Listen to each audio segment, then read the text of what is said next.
संस्कृते कति वचनानि सन्ति। संस्कृते कति वचनानि सन्ति। संस्कृते त्रीणि वचनानि सन्ति। एकवचनं, द्विवचनं, बहुवचनम्।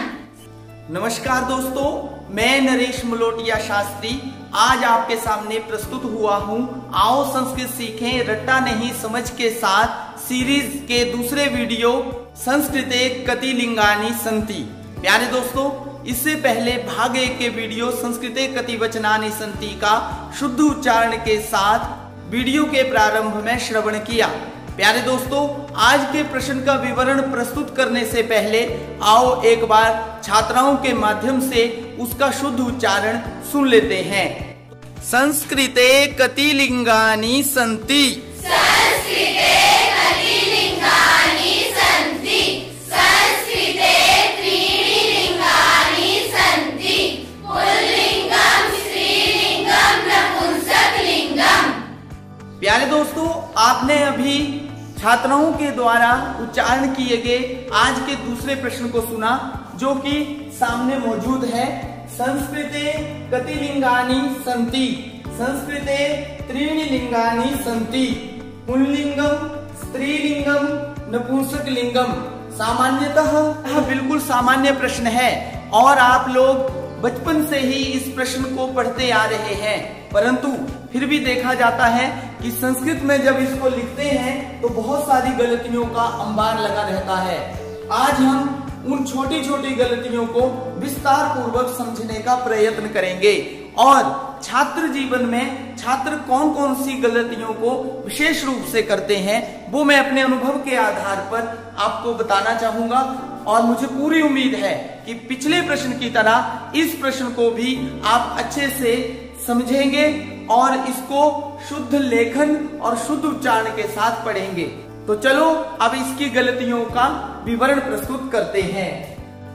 संस्कृत में अपनी रुचि बढ़ाने के लिए और संस्कृत को सीखने के लिए आप इस चैनल को लाइक, शेयर और सब्सक्राइब करना ना भूलें ताकि आपको हर वीडियो मिल सके। प्यारे दोस्तों, मैंने ये बोर्ड पर बहुत सारी गलतियां लिखी हैं। पिछली वीडियो में ही हमने संस्कृते, क्योंकि हमारा विषय है संस्कृतम, अगर हमारा विषय संस्कृतम है तो उसका शुद्ध लेखन लिखना आना अनिवार्य है।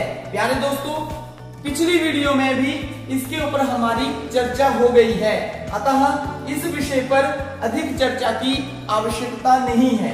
संस्कृते इस तरह से गलती करते हैं, यहाँ पर अनुस्वार की ही गलती है, क्योंकि अनुस्वार कहाँ पर होगा इस विषय में बहुत सारी भ्रांतियां हैं।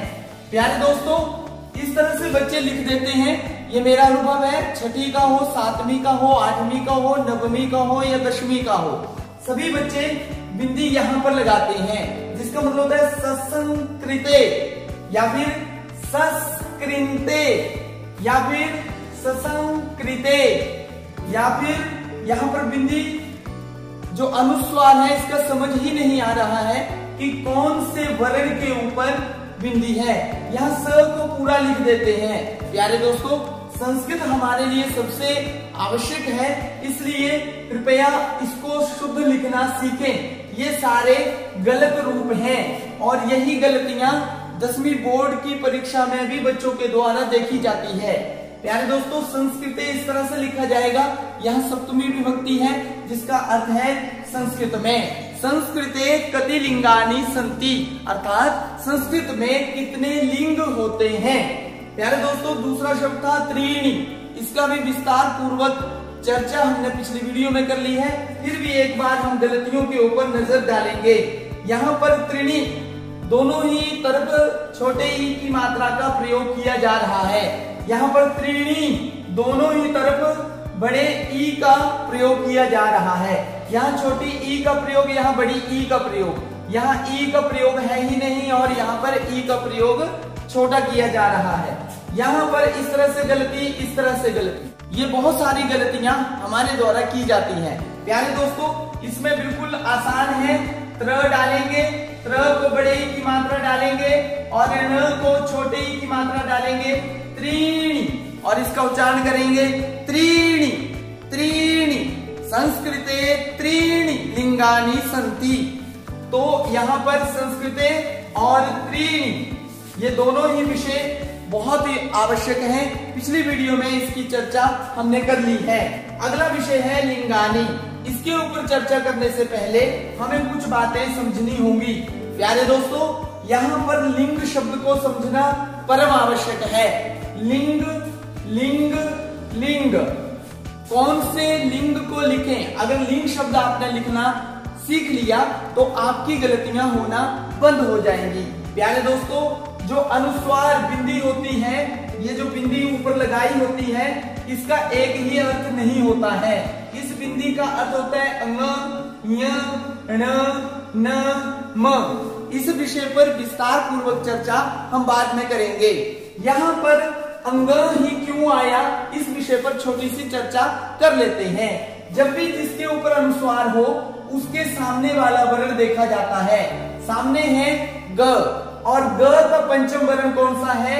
अंग। इसलिए उस अनुस्वार के स्थान पर अंग का प्रयोग किया जाता है। और जब कोई आधा अक्षर हो तो उस आधे अक्षर को अगले वाला अक्षर अपने ऊपर उठा लेता है।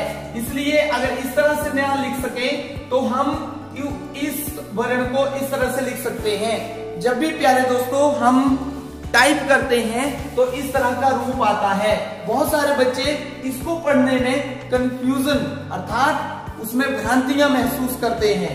प्यारे दोस्तों, इन सभी का मतलब बिंदी अर्थात अनुस्वार ही होता है।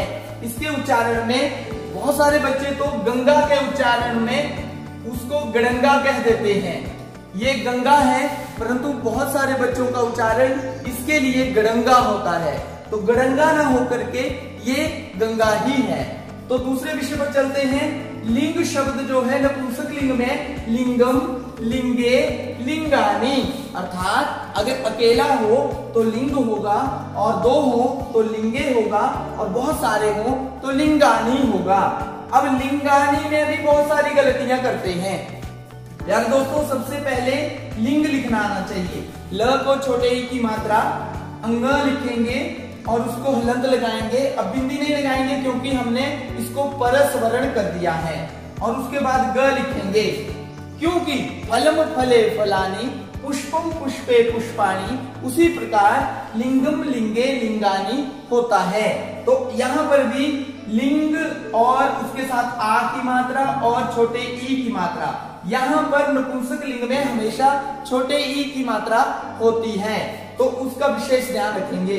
बच्चों की गलतियां क्या होती हैं? कई लिख देते हैं लिंगनी, क्योंकि जब पुल्लिंगम, स्त्रीलिंगम, नपुंसक लिंगम लिखते हैं तो वहां पर ग का प्रयोग किया जाता है, परंतु बहुवचन में गा का प्रयोग होना परम आवश्यक है। इसलिए और यहाँ पर नी बड़ी का प्रयोग किया जाता है, जो कि गलत है। यहाँ पर बिल्कुल ग का प्रयोग किया ही नहीं है। तो ये बहुत सारी गलतियां लिंगानी में होती हैं। तो इन गलतियों से हमें बचना है। आगे चलते हैं। अब लिंगम, जब लिंगानी का हमारा पूरा कार्यक्रम हो गया, उसके बाद आता है पुल्लिंगम कैसे लिखा जाए, स्त्रीलिंगम कैसे लिखा जाए और नपुंसक लिंगम कैसे लिखा जाए। प्यारे विद्यार्थियों, हमने लिंग शब्द को लिखना सीख लिया। अभी सीखा कि ली अंग, अंग, ग और म, क्योंकि संस्कृत है इसलिए म हलंत। लिंगम, इसके साथ जुड़ेगा क्या? तो सबसे पहले यहाँ पर क्या जुड़ा हुआ है? पुम। तो यहाँ पर संस्कृत में बहुत सारे सूत्रों के माध्यम से यहाँ सिद्ध हुआ है। यहाँ पर पु, अब क्योंकि म लगा हुआ है उसको अनुस्वार किया पु, और उसके बाद ल का आगम हुआ आधा ल, और उसके आगे पूरा लिंगम वैसे का वैसा लिख देना होता है।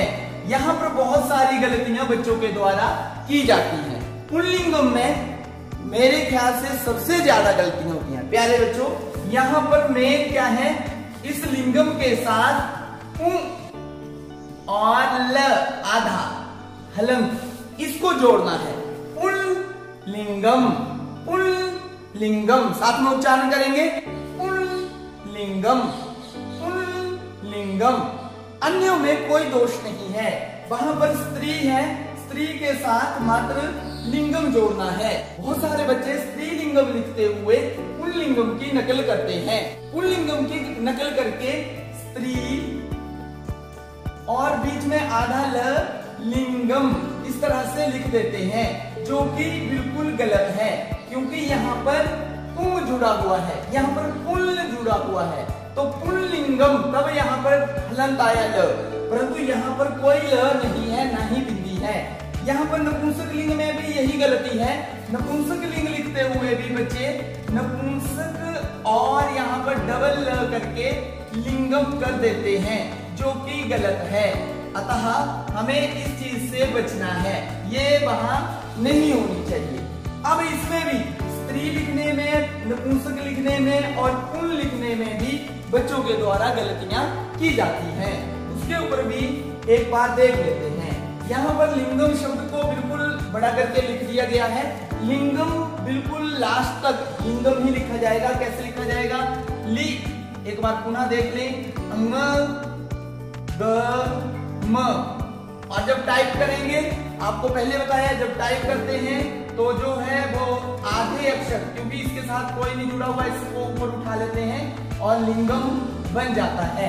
प्यारे दोस्तों, यहाँ पर मैंने पुल लिखा है, यहाँ पर मैं पुल लिख देता हूँ, पुल। इसके साथ प्लस करेंगे लिंगम को, स्त्री के साथ प्लस करेंगे लिंगम को, और नपुंसक के साथ भी प्लस करेंगे लिंगम को। अब गलती नपुंसक में बहुत ज्यादा होती है। बहुत सारे बच्चे क्या लिखते हैं? न पुसक, न पुसक।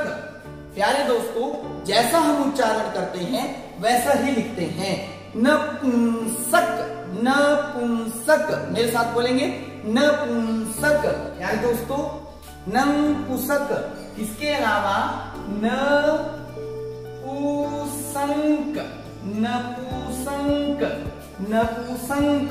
इस तरह से नपुंसक में भी बहुत सारी गलतियां रह जाती हैं। प्यारे दोस्तों, इस तरह की गलतियों से हमें बचना है और सीधे सीधे पुल के साथ लिंगम को जोड़ना है, स्त्री के साथ लिंगम को जोड़ना है, और नपुंसक, नपुंसक खड़ी पाई के ठीक ऊपर अनुस्वार लगा करके नपुंसक लिंगम। इस तरह से पुल्लिंगम, स्त्रीलिंगम, नपुंसक लिंगम 3 लिंग हो गए। यहाँ पर आपको विशेष ध्यान देना है कि आपको 2 ही बिंदुओं के ऊपर, लिंगानी और लिंगम के ऊपर ध्यान देना है। लिंगानी में ग के साथ आ की मात्रा लगेगी और लिंगम में आ की मात्रा नहीं लगेगी। ये भी एक बहुत बड़ी गलती है कि जब पुल्लिंगम लिखते हैं तो वहां पुल्लिंगाम लिख देते हैं, जब लिंगानी लिखते हैं तो वहां लिंगनी लिख देते हैं। प्यारे दोस्तों, इन गलतियों से अगर आप बच जाएंगे तो आप बहुत अच्छे से इस प्रश्न को भी लिख, पढ़ और शुद्ध उच्चारण के साथ बोल सकोगे। अब अंत में एक बार इस प्रश्न को देख लेते हैं। संस्कृते कति लिंगानि सन्ति? संस्कृते त्रीणि लिंगानि सन्ति।